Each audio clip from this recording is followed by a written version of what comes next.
When I first got into barbecue, there were two things that I wanted to perfect. One was brisket and the other was ribs, because I'd always heard about people making ribs and I'd eaten ribs, and some of them were good, some of them were not so good, but I'd seen some on TV and I thought, if I could ever make some like that, then I've arrived and I can feel like a success with my pit in the backyard. So today we're focusing on ribs. If you want to check out brisket, check out that video. I break down everything I know about brisket cooking for your viewing pleasure. But today we're focusing on ribs, and these are actually remarkably simple. There are a few guidelines that you can follow to make sure that you have a successful rib cook every time.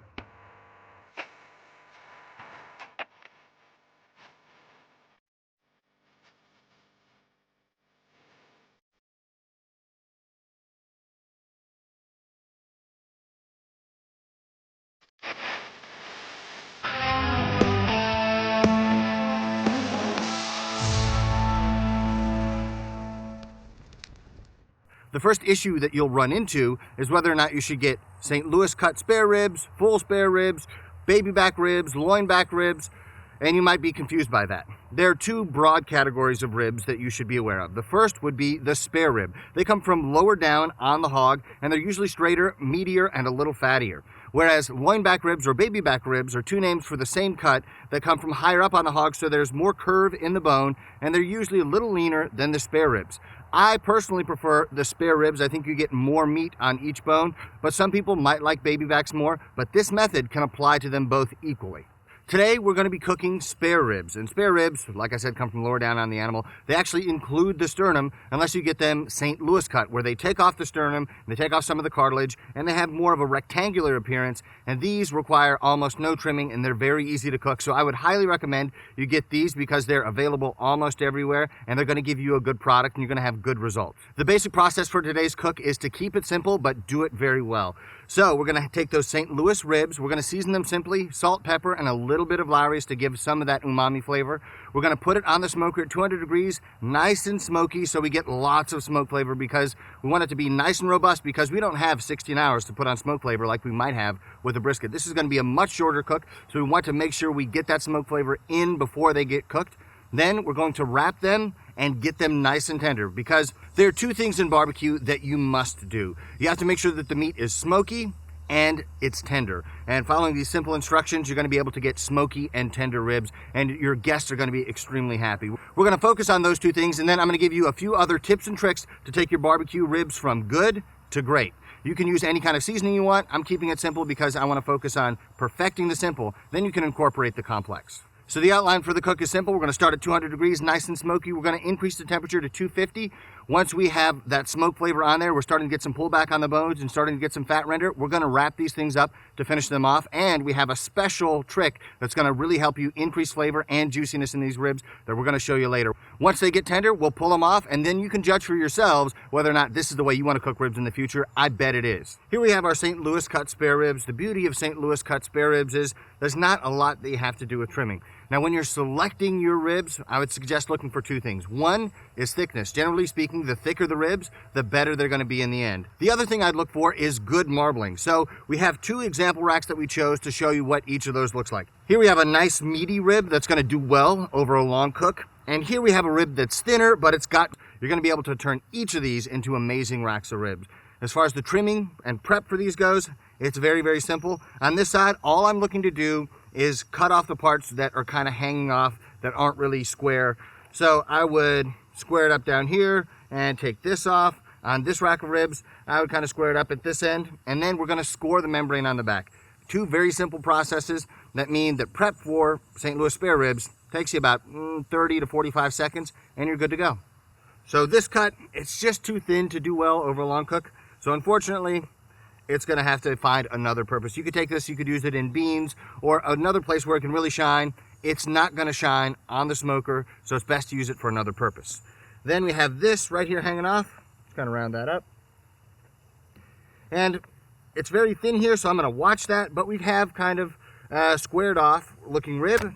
The other side, here I have this skirt that I'm just going to take off because it's going to curl up and give me an uneven finish on this. So for the sake of evenness, I'll take this off. Also, a flavorful piece of meat you can use for another better purpose. And then this membrane right here, which is what separates the internal organs of the animal from these ribs and muscles on the outside, you can take it off. You can get in there and kind of pull off the whole membrane, but it's kind of a lot of work. It can be messy. Sometimes you need a paper towel, you'll need gloves. And I found that the membrane actually holds moisture in the ribs, at least in my opinion. So I like to leave the membrane on, but I don't want the membrane to be one solid piece when you take a bite, because I don't want to take a bite of rib and have the whole rib tear off. So I just score the membrane. And I come down here, make one cut like this, and repeat that, going all the way up the membrane. And then come at about a 90-degree angle and make some more cuts. Doesn't have to be super scientific, but that is it. Okay, we got the first rack trimmed up. They're a little smaller just because this end was so thin, but we're gonna do the same thing to the other rack right here. So right here, it's pretty thin. We have a bone sticking out. I'm just gonna cut this straight across. Again, throw this in some beans or something where it's gonna work well. And square this up.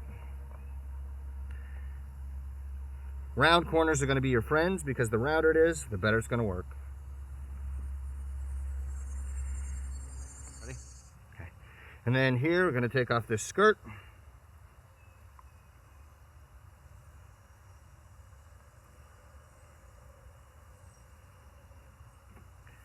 And then finally, score this membrane. It's got a little bit of a gash from the processor. Not a big deal, but this membrane and the fat that's underneath is going to help keep these juicy, but we don't want it to stick together. So that is just about how I like it. We're going to look for anything that's kind of hanging off on both of these racks, and then we're going to season them up. So you have these two trimmed up. They're ready to season. Salt and pepper on both sides, and then just a little bit of Lowry's for some more umami on this side right here. Ribs are thinner than most of the other cuts of barbecue meat, so we want to make sure that we don't go too heavy with the salt. So be generous, but don't be overzealous with the seasoning.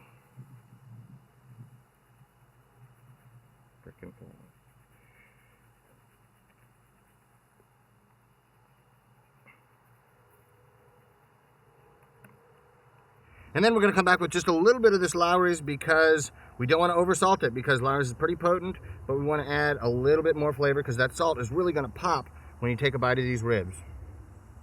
We're 2 hours in on this pork rib cook, and right now we've been focusing on smoke, and we keep the temperature low because we don't want to get these ribs cooked before we put the smoke on them that we need. At this point, we're going to increase the temperature to 250. We're going to bump it up because we want that pullback. We really want to start the cooking process, and we have a special secret weapon. You guys have probably seen ribs being cooked and then they get sprayed. Ribs are the only thing that I spray. I think it's counterproductive for almost every other barbecue item, but to maintain the moisture in the rib, because they're so thin, you have to do something. For a long time, I used to spray with apple cider vinegar or water, distilled vinegar, tried mixing in sauces. All that I found was that it washed away the bark a little bit, and I didn't really like the results. It helped with moisture and keeping things from drying out, but it was always a sacrifice. But recently, I've been experimenting with this. It is spray tallow. Now, this is not just spray tallow, it's Wagyu spray tallow, and it kind of has to be, because in order for this to be spray tallow, it's got to be liquid at room temperature, and regular tallow is simply not a liquid at room temperature. So this coats the outside of the ribs, absorbs smoke flavor, adds a flavor of its own and a richness of its own, and doesn't wash away any of the rub or any of the seasoning or bark that you've started to create on the outside of what you're cooking. So for me, I think this is the way to go with spraying ribs. Now, you can use vinegar, you can use water, you can use whatever you like. I would just recommend that you at least try this, because I think after you try it the first time, you'll never go back. So let's take a peek at these ribs, see how they're doing. We're going to start spraying and increasing the temp up to 250. After spraying the ribs and having a little bit of added protection from the spray tallow, we're going to increase the temperature to do a couple things. One, we want to render that fat that's on the outside of the ribs, because we don't want it to be chewy. We want it to just bite through and be juicy. And we want the proteins in that meat to coagulate. That is, we want them to change shape so that they plump up. And you guys have probably seen this on meat that you've cooked, so where it changes shape. So you can think of a burger. You might put it on completely flat, but it plumps up and gets really thick in the middle. We want the same thing to happen with our ribs. And the way you do that is by increasing the temperature rapidly, much like you would increase the temperature rapidly on the proteins in the meat that you have when you have a burger patty on the grill. So we want that bone to be sticking out of both ends, and we want a big chunk of meat right in the middle so that every bite you take is very satisfying. You're not nibbling little pieces of meat off of the bone. Now we're gonna go check on our cook, spray it with some tallow, add some logs to the fire, get to 250, and then cruise on for about 60 to 90 minutes before we do our next check-in. Now we're gonna go check on our rib cook, see how it's doing, evaluate where we are and how we should move forward. We're probably gonna add a couple logs to the fire, get that temperature up to 250 and really start cooking. 4.5 hours in and we are ready to wrap. And the way we're gonna wrap is a little bit different. And the timing that we're using is gonna be different than the traditional 3-2-1 method. If you like that method, you're welcome to keep using it.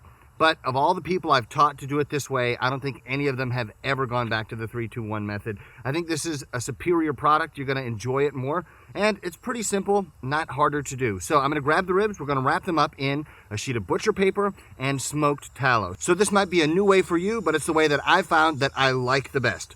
A caveat for that is that if I'm doing events and I'm cooking, say, 40 or 50 racks of ribs, and I'm serving it to the general population, they probably want some sauce, and so then I will wrap in foil and I'll sauce those at the end. But I think this produces a better eating rib. So if you're feeding your friends and family, I think this is gonna be the way you choose to do it. I would suggest you try it, and I bet you don't go back.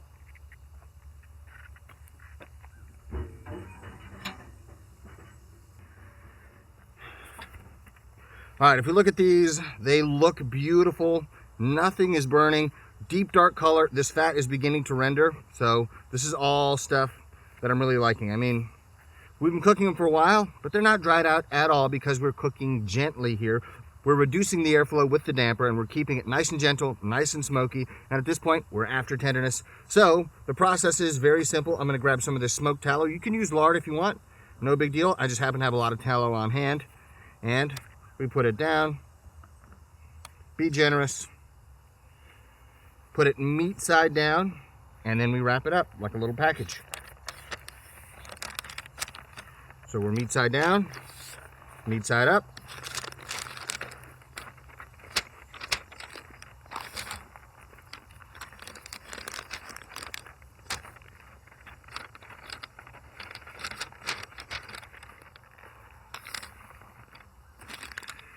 Meat side back down,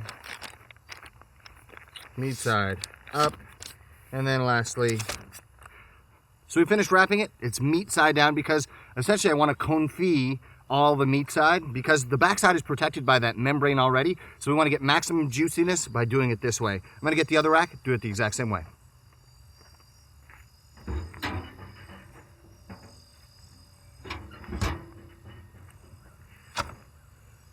You smell good. It might seem weird for me to talk about rendering fat on ribs because they don't have a big fat layer on the top, but if you're wondering what I'm talking about, it's when I poke the fat, it just gives way and spills out a ton of juice because it has cooked hot enough that the fat begins to break down. I had a little bit of a geyser right there. That's always good to see. But this is what I'm after.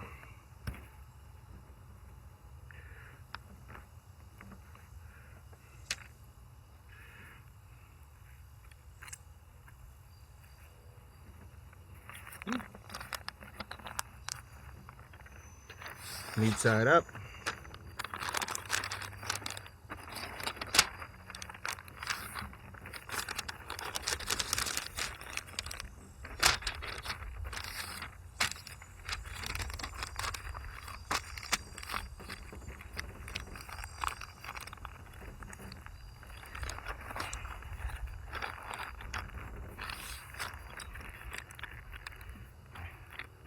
We finished meat side down.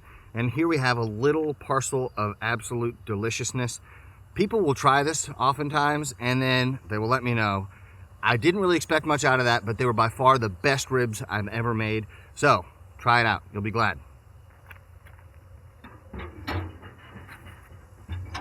At this point, we are going to rock between 275 and 300 to get these things finished off. And we'll try to get a little bit more pullback on the bone. We cooked pretty gently in the beginning, so we didn't get a strong pullback at the beginning. But if you want more pullback, cook hotter in the beginning. If you're more concerned about putting on a strong smoke flavor, keep it nice and low, nice and smoky. At this point, we're gonna run the fire to get that 275 to 300, and we're going for smoke level 0. If you have any questions about that, you can check out the fire management portion of this masterclass, and I'll break down exactly what that means. The short version is lots of oxygen, very efficient fire, maximizing the heat energy that we get out of the wood. It's been a little over an hour, and these ribs are ready to come off. The way I test for doneness is I pick them up and I go by feel. When it feels like they're wanting to fall apart, but they're being held up by the paper or the foil, that tells me that they're done. If you're wanting to know what a temperature is on those, it's probably around 205. We're gonna get them out, we're gonna put them on the table, and then we'll take some temps for you guys, and then we'll kind of wrap them up and let them cool. Then ultimately, we get to slice them open and see how we did. For you guys who are wanting to know the temps, actually, I'm just gonna go through the paper. A part of the problem with trying to temp these on the smoker through the paper is that they're so thin that just the point of this instant read thermometer is what's gonna tell you the true temperature, and you could be too low, you could be too high. There's no way to really know until you search around a little bit. So this one right here is looking 201, and this one right here 206. So they both feel good. The look that you might be after is something that looks like this, where it looks like it wants to fall apart, but it can't quite fall apart. The juice in here is kind of weighing it down too. This one, since it's shorter, it's not going to bend as much, but it's the same thing. You can feel it kind of wrapping over your finger. That's the way to tell. Now, after you've cooked, 1,000 racks of ribs, this will be second nature to you. But as a good guideline, I'd say 205 will get you in the ballpark. You might not be exactly where you want to be, but you'll be close. So we're just going to wait for a few minutes, let these cool down, because if I slice into them right now while they're super hot, all the water on that slice is going to evaporate, and I'm going to have this dry kind of oxidized surface. So I'm going to let this cool to about 155 degrees, 150 degrees, and that'll be pretty quick because these pieces of meat are relatively thin, especially in comparison to something like a brisket. So maybe a half of an hour sitting out here, and we don't want to do a long rest because ribs can kind of get overcooked with a long rest. There's a lot of variation there. If you need to rest it, you can do it the same way you do briskets, but I like to serve them as fresh as possible. All right, when I'm looking at this, I see a deep red color. Looks really nice. I see some black pepper throughout it, and I see some pullback on the bone. So each bite was gonna be that meatier bite that we were after. At this point, if you guys want to sauce these, you absolutely 100% can. What I would suggest is saucing them. I would dilute the sauce maybe 50-50 with water or apple cider vinegar, paint it on, put it back on the smoker long enough for that sauce to get tacky, and then you're ready to go. For me, I like the simplicity of the meat, the pepper, the salt, and the smoke. There aren't a lot of things, but when they're working in perfect harmony, it's something truly special. It's like an orchestra. For an orchestra to sound great, not all of the instruments have to be playing at the same time. But if you have a few instruments playing perfectly in tune, what you get is something spectacular, something that draws people in, and this food does the exact same thing. So I'm gonna slice these up, and we're gonna take a look for a smoke ring. We're gonna see how juicy it is, and ultimately it's all about flavor. I'm gonna take a bite and let you know what I think. Pro tip for you guys, don't be a hero. Flip it over to the bone side, look at the bones, and let that guide each cut. Now there's some wizards out there who can cut from the meat side and never hit a bone. I haven't met any of those people, so I'd suggest cutting on the bone side. Doesn't look as pretty, but you're less likely to butcher these ribs.